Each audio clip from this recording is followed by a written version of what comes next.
রাসূলুল্লাহ যেহেতু যাওয়ার জন্য বলেছে, সেই হিসাবে তিনি দৌড়ায় বিশ্ব নবীজির সামনে চলে গেলেন। আমার নবীজি কোনো কথা না বলে আলকামার মাকে সালাম দিয়ে বললেন, ও মা, আপনার সন্তান আলকামাকে মাফ করে দাও। এই কথা বলার পর আলকামার মা বলছে, আমি আমার সন্তানকে ক্ষমা করতে পারবো না। রাসূলুল্লাহ সাহাবীদেরকে বলে দিলেন, সাহাবীরা শোনো, কাঠ নিয়ে আসো, আলকামা কি দুনিয়ার আগুন দিয়ে পুড়ে ছাই করে ফেলবো, কারণ আলকামাকে যদি দুনিয়ার মধ্যে যদি কোনো রকম শাস্তি দিতে পারি, মৃত্যুর পরে শাস্তি একটু কম হতে পারে। সাহাবী হযরতে আলকামা রাদিয়াল্লাহু তাআলা আনহু, রাসূলুল্লাহর জলিলুল কদর সাহাবী, তিনি নবীজির পিছনে নামাজ পড়েছেন। কার পিছনে? নবীজির পিছনে তিনি নামাজ আদায় করেছেন। যখন তার মৃত্যুর সময় চলে আসলো, সাকরাত যখন চলতেছে, ওই অবস্থায় তার জবান দিয়ে কালিমা বাহির হচ্ছে না। তার জবান দিয়ে কি বাহির হচ্ছে না? কালিমা বাহির হচ্ছে না। মৃত্যুর সময় যার জবান দিয়ে কালিমা বাহির হবে, সেই তো জান্নাতি লোক। সুবহানাল্লাহ বলবেন না?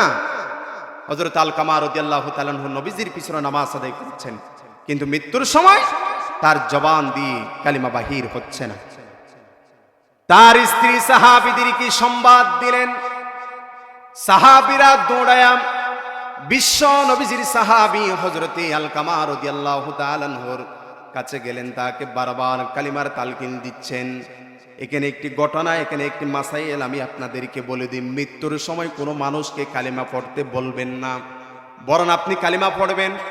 কোনো মানুষের যদি সাকরাতের অবস্থায় চলে, তখন আপনি তাকে জোর করে কালিমা পড়তে বলবেন না, আপনি নিজে নিজে পড়বেন। আপনি মৃত্যু ব্যক্তি যার সাকরাত চলতেছে, ওই শোনার মতো করে আপনি কালিমা পড়বেন, কিন্তু তাকে আপনি কালিমা পড়তে বলবেন না। সাহাবাই কারাম বিশ্ব নবীজির সাহাবী হযরত আলকামা রাদিয়াল্লাহু তাআলা আনহুকে ডাক দিয়া বললেন, ও আলকামা, তুমি কালিমা পড়ো, কালিমা পড়ার চেষ্টা করো। আলকামা ডাক দেয়া বললেন, আমি তো কালিমা পড়ার বারবার চেষ্টা করতেছি, কিন্তু আমার জবান দিয়ে কালিমা বাহির হচ্ছে না। জোরে বলেন নাউযুবিল্লাহ। আমার জবান দিয়ে কালিমা বাহির হচ্ছে না, আমি তো পড়ার চেষ্টায় আছি। সাহাবায়ে কেরাম দৌড়ায় রাসূলের দরবারে গেলেন। হাবিব মুহাম্মদ সাল্লাল্লাহু আলাইহি ওয়াসাল্লাম, আপনার জলিলুল কদর সাহাবী আলকামার জবান দিয়া কালিমা বাহির হচ্ছে না, আপনি যদি একটু যেতেন তাহলে ভালো হতো।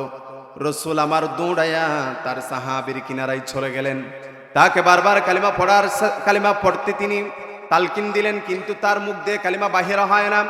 রাসূলুল্লাহ সাল্লাল্লাহু আলাইহি ওয়াসাল্লাম আলকামার স্ত্রীকে ডাক দেয়া বললেন, ও আলকামার স্ত্রী শোনো, আলকামার মা বাবা দুইজন থেকে কেউ বেঁচে আছে কিনা তুমি আমাকে একটু বলো। সুবহানাল্লাহ বলেন। স্ত্রী ডাক দিয়া বলল, হ্যাঁ, আলকামার মা বেঁচে আছে, তবে সে আমাদের সাথে থাকে না, দূরে থাকে। কোথায় থাকে? দূরে থাকে। বিশ্ব নবীজি সাথে সাথে ঘোষণা দিয়ে দিল, ও আমার সাহাবীরা, যাও, আলকামার মা কি তোমরা ডেকে নিয়ে আসো। সাহাবীরা যখন দৌড়ায়া আলকামার মায়ের সামনে গেল, যাওয়ার পরে আলকামার মাকে বলতেছেন, মা চলো, তোমার ছেলের অবস্থা খুবই খারাপ, আপনি একটু আসেন। তিনি স্পষ্ট ভাষায় বলে দিল, আমি কিন্তু যাব না, কারণ আমার সন্তান আমাকে অনেক কষ্ট দিয়েছে, বউয়ের কথা শুনে আমাকে কষ্ট দিয়েছে, এমনকি তিনি আমার বিরুদ্ধে পর্যন্ত কথা বলেছেন। আমার সন্তান 5 ওয়াক্ত নামাজ পড়তো, ইবাদত বندگی করতো, ভালো কথা, কিন্তু সে আমাকে কষ্ট দিয়েছে, আমি তাকে দেখতে যাব না। সাহাবীরা বলল, ও আলকামার মা চলেন, রাসূলুল্লাহ আপনাকে যেতে বলেছেন। সুবহানাল্লাহ বলুন না। রাসূলুল্লাহ যেহেতু যাওয়ার জন্য বলেছে, সেই হিসাবে তিনি দৌড়ায় বিশ্ব নবীজির সামনে চলে গেলেন।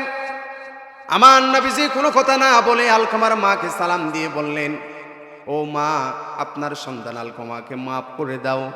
এই কথা বলার পর আলকামার মা বলছে, আমি আমার সন্তানকে ক্ষমা করতে পারবো না। রাসূলুল্লাহ সাহাবীদেরকে বলে দিলেন, সাহাবীরা শোনো, কাঠ নিয়ে আসো, আলকামা কি দুনিয়ার আগুন দিয়ে পুড়ে ছাই করে ফেলবো, কারণ আলকামাকে যদি দুনিয়ার মধ্যে যদি কোনো রকম শাস্তি দিতে পারি, মৃত্যুর পরে শাস্তি একটু কম হতে পারে। যখন কাঠের জন্য গেল, আগুন ধরাইয়া দিবেন, এমত অবস্থায় মা ডাক দিয়া বলল, ইয়া রাসূলুল্লাহ ওয়া ইয়া হাবিবাল্লাহ, আমার একমাত্র সন্তান, সে আমাকে কষ্ট দিয়েছে, কিন্তু তাকে তো আমি 9 মাস 10 দিন পর্যন্ত গর্ভধারণ করেছি, সর্বোচ্চ কষ্ট সহ্য করে তাকে আমি জন্ম দিয়েছি। আপনি আমার চোখের সামনে আমার সন্তানকে আপনি পুড়ে ফেলবেন, এটা তো কোনোদিন হতে পারে না। বিশ্ব নবীজি কেঁদে কেঁদে বললেন, ও মা, দুনিয়ার আগুন তো কোনো আগুন নয়, আপনার সন্তানকে যদি আপনি ক্ষমা না করেন তাহলে আল্লাহ জাহান্নামের আগুন দিয়ে তাকে পোড়াবে, দয়া করে আপনি একটু তাকে ক্ষমা করে দেন। এই কথা শোনার পরে আলকামার মা 2 হাত ফরিয়াদ করে বললেন, আয় আল্লাহ, আমার সন্তান আমাকে যত কষ্ট দিয়েছে সমস্ত কষ্ট আমি আমার হৃদয় থেকে মুছে ফেললাম এবং তাকে ক্ষমা করে দিলাম। আলকামার মা ক্ষমা করতে দেরি, আলকামার জবান দিয়া কালিমা বাহির হতে দেরি হয় নাই। জোরকন সুবহানাল্লাহ। তার জবান দিয়া কালিমা বাহির হয়ে গেলাম। আমি আপনাদেরকে কি বোঝানোর জন্য ঘটনা বললাম, পৃথিবীর কোনো মানুষ, পৃথিবীর কোনো সন্তান যদি তার মাকে কষ্ট দেয়, বাবাকে কষ্ট দেয়, দুনিয়ার মধ্যে মৃত্যুর আগে সে শাস্তি ভোগ করবে, বলেছেন মুহাম্মদ সাল্লাল্লাহু আলাইহি ওয়াসাল্লাম। এই জন্য মা বাবাকে কষ্ট দেওয়া যাবে না। বাবা কত কষ্ট করে আপনার জন্য, কত কষ্ট করে। তাপমাত্রা যখন 41-42 সেলসিয়াস যখন হয়, ওই সময়ের মধ্যে বাবা আপনার জন্য বিলের মাঝখানে কাজ করে, তাপমাত্রাকে উপেক্ষা করে।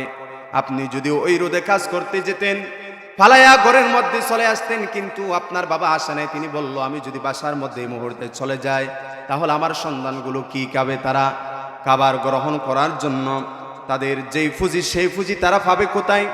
এই চিন্তা চেতনা তাদের অন্তরের মধ্যে ছিল।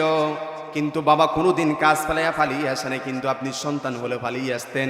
আজকে যখন আপনার বয়স হয়েছে, আপনি যখন টাকা ইনকাম করতেছেন, তখনই আপনি আপনার বাবার সাথে খারাপ আচরণ দিয়ে কথা বলতেছেন। মা বাবাকে যদি কষ্ট দেন, তারা যদি কোনোভাবে যদি কষ্ট পেয়ে যায়, তাদের অন্তরে যদি আঘাত চলে আসে, তাহলে খবরদার খবরদার, আল্লাহর জান্নাতে যাওয়া আপনার জন্য কঠিন হয়ে যাবে। এই জন্য মা বাবাকে কষ্ট দেওয়া যাবে না।